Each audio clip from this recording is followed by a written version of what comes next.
So if we go on to point 3, Okay. he is the creator. Mhm. So let's go to Psalm 102, verses 25 to 27. 25 and 27? Yeah, 25 to 27. Sorry, I'm just not quite there yet. Yeah. Oh, you're there? Okay. Mm-hmm. Okay. Of old you founded the earth, and the heavens are the work of your hands. Even they will perish, but you endure, and all of them will wear out like a garment. Like clothing you will change them, and they will be changed. But you are the same, and your years will not come to an end. Pretty straightforward. Basically the same thing, yeah. Okay. So then Hebrews 1. This is still a creator, right? Yes, we're still in creator. Yeah, I've got a few more there. Yeah, no, I'm not pushing you. Nope. I want to make sure I'm putting you in the right place. Yeah, no, that's great. It is what, sorry? Hebrews 1, verses 10 to 12. Mm-hmm. Okay. So it says, You, Lord, in the beginning laid the foundation of the earth, and the heavens are the works of your hands. They will perish, but you remain, and they will become old like a garment, and like a mantle you will roll them up. Like a garment they will also be changed. But you are the same, and your years will not come to an end. So that sounds familiar, right? Basically a repeated song. Right. But what's interesting is that if you look at the context of Hebrews 1, who is he talking about? At Hebrews 1, chapter 10? Chapter 1. Chapter 1, verse 10? Yeah. At the beginning? Yeah. At the beginning, O Lord, you laid the foundation, and the heavens and Right. the works are the works of your hands. That's what I have in 10. Okay. Does it say and at the very beginning of 10? And at the beginning, O Lord, you laid the foundation. Right. Because and, what if we go back further, what does and mean? It's a continuation of verse 9. And verse 8. But of the Son, he says. So he is, the writer to the Hebrews is saying, this verse is a verse about, these verses are about Jehovah, and he's applying them also to Jesus. So he believed they also speak to the nature of Jesus. Well, in verse 8, they definitely identify what they're referring to as Jesus the Son. Right. But about the Son, he says, God is your throne forever and ever. She's trying to bring up the nonsensical way that the New World Translation tries to present Hebrews 1 verse 8. Instead of, your throne, O God, is forever and ever, they change it to, God is your throne forever and ever. There is an obvious reason for that change. The natural reading of this would be at odds with their beliefs because it's so clearly addressing Jesus as God. So instead, they call God Jesus' throne. God is a throne? I wonder if most Jehovah's Witnesses ever really try to think about what that means instead of just saying it as a semantic argument. I was aware of this issue, but chose not to focus on it here because it was beside the point. In Hebrews 1, we can clearly see that the author is speaking of Jesus and applies passages from the Psalms that are talking about Jehovah to Christ. And the scepter of your kingdom is the scepter of uprightness. You love righteousness and you hated lawlessness. Speaking of Jesus, That is why God, your God, anointed you with the oil of exaltation more than your companions. Who are Jesus' companions? Okay, let's not get off track here. My point being that if you look at the whole thing is talking about Jesus. Regardless, I know there are some differences in where it says your throne and whatnot in verse 8, but it actually starts with of the Son, he says. And so this is a continuation. When you have and there, the only subject of that and can be the Son in that particular case because of the way the grammar is. So it is all talking about, so it's giving... Yeah, you're saying, that 11 is speaking about the Son. Right. Yeah, I can agree with you there. Okay. Okay, so good. I just didn't know what point you were making there. Okay, yeah. Now I've gotten lost in my notes. Because we know that Jesus is raised immortal. Okay, but my point being that this is an Old Testament passage that is speaking of Jehovah, that is the writer to the Hebrews is also applying to Jesus. That's just my point. Okay. Again, I could have possibly explained this a little more clearly. This is one of many examples in the Bible where the Old Testament passage is clearly speaking of Jehovah, and the New Testament author quotes the same passage applying it to Jesus. Next, she tries here to deny it by saying that it's just my assumption, even though it's actually just the natural reading of the text. She's just sticking to her presupposed Unitarian ideology and ignoring what the Bible is actually saying. It is her assumption that she is interjecting here. But I don't think she really understood that. Yeah. Okay. So Colossians 1, verse 6. I agree with you, he's referring to Jesus, but that doesn't in no way then substantiate the fact that he's equal to God.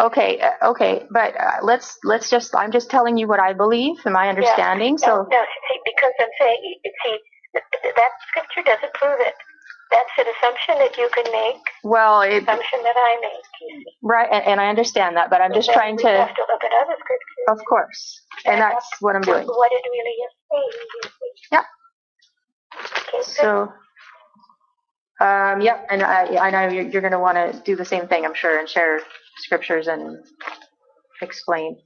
So, the next one is Colossians 1. Still unclear. Yes.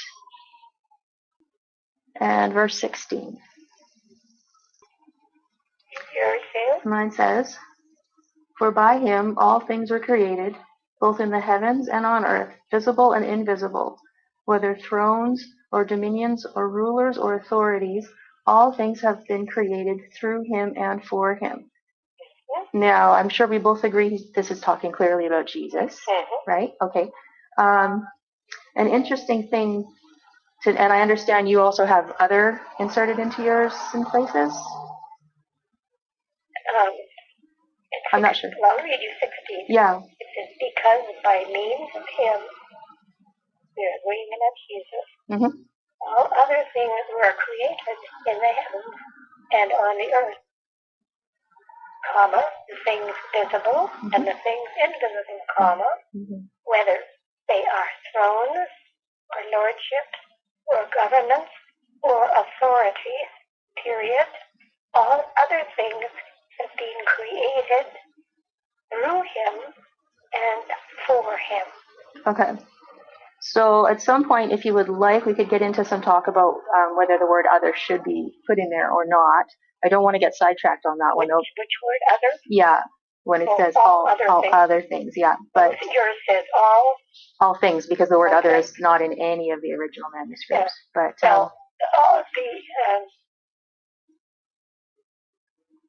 the clarification on adding other just means that it's referring to all things with the exception of thrones, lords, and governments and authorities, which are already mentioned in the verse. So you don't think the word other is there because you have the belief that Jesus is created? It's got nothing to do with that. Okay, interesting. It's grammatically speaking. Okay. It's referring to not in things being created in that last sentence. It means other than what was mentioned above as thrones, lords, governments, authorities. Because they're already mentioned there. Okay, so it's basically... It's the,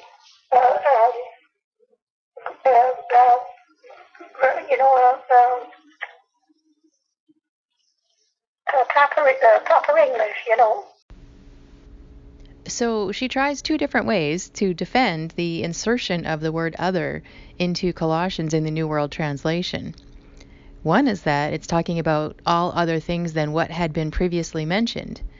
That doesn't work because the clear flow of Paul's argument is that Jesus made all things extensively. He's using particular phrasing to emphasize the totality of the things that Jesus created. Then she tries this idea that it's just proper English. But the problem with that is that the word other is completely unneeded unless you want to try and make the passage say something other than what it says. That's why it's in none of the manuscripts. It's not even in the Kingdom Interlinear. The Watchtower teaches that Jesus himself is created, so that's why they need the word other in there. Otherwise, the Bible contradicts them very clearly. You'll hear next how she does not like me pointing out that Jesus made all things for himself, even though it says that clearly, even in the New World Translation. So from there, she moves into arguments in which they are well trained to deny that Jesus is indeed Jehovah, with lots of attempts to appeal to common sense and logic. She's really doing a great job of interrupting my presentation at this point.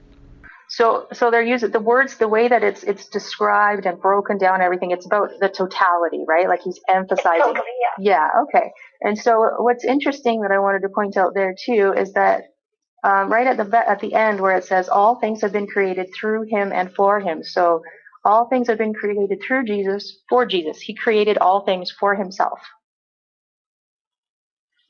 which is an interesting point. Where does it say that he created these things? Is it by means or him? Through him, yeah. Because before that, they're talking about Jesus as being the image of the invisible God. Yeah. So if something is an image, it's not the real thing. No, he's an exact representation, though, right? So it's a little more than that. So an image or a representation is below or secondary to the real thing. Well, that's an assumption you're making. Well, that's a logical assumption. Well, we could get into whether that is. That's called a framework assumption. You have a certain belief and you put that in there and say that's what that has to mean. In the framework of common sense, as Paul in Acts 17, he reasons from the scripture. I do agree with that. That is true. But again, I think we're getting a little past. And don't forget, we talked about that the Bible was written by humans, inspired by God, so that humans to communicate. Could understand it. Mm-hmm. Yep. If he wanted. But does that mean every single thing in the scripture is very easy to understand, or are there hard passages too? Yeah. So Jesus, remember when he took the little child in his arms on the Mount of Olives, and he said that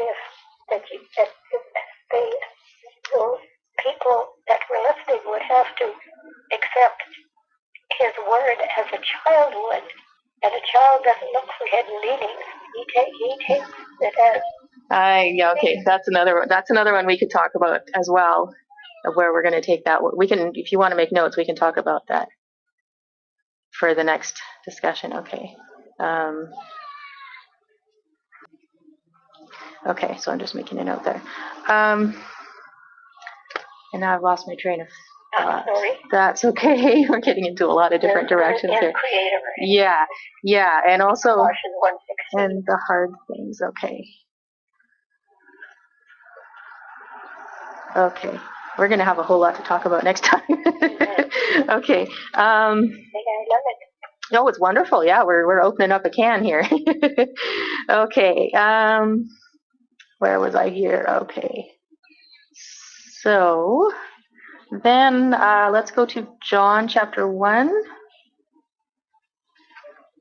we're still on Creator. We're still on Creator. Yeah, I've got just a couple more. That's okay. Don't. I'm not rushing. Oh, I'm just don't make you do that. No, not at all. I'm just giving you a heads up.